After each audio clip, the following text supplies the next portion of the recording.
د ضلع پر چترال د تورکو رسمي په سلګونو خلکه هغه وخت په احتجاج کولو مجبور شو کله چې دوی د محکمه سینکڑوں نه په مکمل توګه مایوسه شول.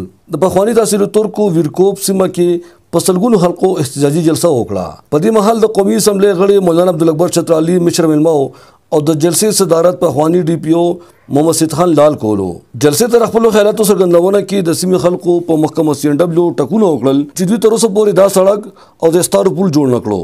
او دا شکایت هم وکړو چې دا سړک محکمې والا په کاغذونو کې تارکولي جوړ کړی دی خو سړک تر اوسه پورې کچا او بې کچه خراب دی.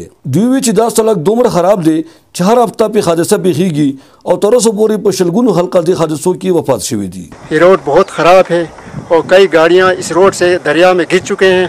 نیچے کوئی دیوار نہیں, حفاظتی بند بنائے گئے کہ جو اوپر والا یہ روڈ ہے یہ اگر بنے گا یہ تو تورکو کے لیے بہت اچھا فائدہ مند ہوگا.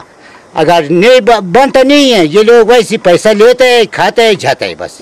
دوی وی چې دغه وجه ده چې د دې سیمې خلک اوس په دې مجبور شو چې دې ځای نه لوړ چترال او نور سیمې ته هجرت کوي.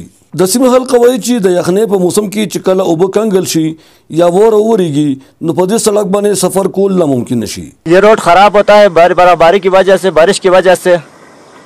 یہ دریا کے سائڈ پہ وہ دیوار میوار کچھ نہیں ہے. میرا کئی لوگ ادھر سے مر چکے ہیں, گر چکے ہیں, گاڑی گر چکے ہیں. میں حکومت سے مطالبہ کرتا ہوں کہ اس روڈ کو صحیح بنائے. دې جلسه کې د قومي او صوبائی اسمبلی غړو هم د لکه ورکړه که چېرې دا سړک زر ته زر جوړ نه شو نو دوی به هم د سیمې خلکو سره یو شان په احتجاج کولو مجبور شي. جلسې ته وقاص احمد, عبدالقیوم بیگ, سفیر الدین, سلطان وزیر, پیر مختار, جلال الدین, مولانا طاہر عمر خلیل, احمد اللہ بیگ, حسین زرین, سید خان لال, مولانا عبدالاکبر چترالی او نور د خپل خیالاتو څرګندونه وکړه.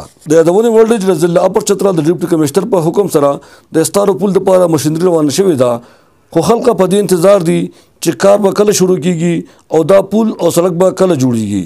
دا جلسه د تورکو تیرچ روډ فورم په کال راوخته شوې وه. دوی د لکه ورکړه که چې دوی جایز مطالبه سرته ونه رسېده نو دوی به د ډیپټي کمشنر او د محکمه سینکڑوں دفتر مخې ته په دھرنه ورکولو مجبور شي. اخندزاده ګل محمد فاروقي, چترال.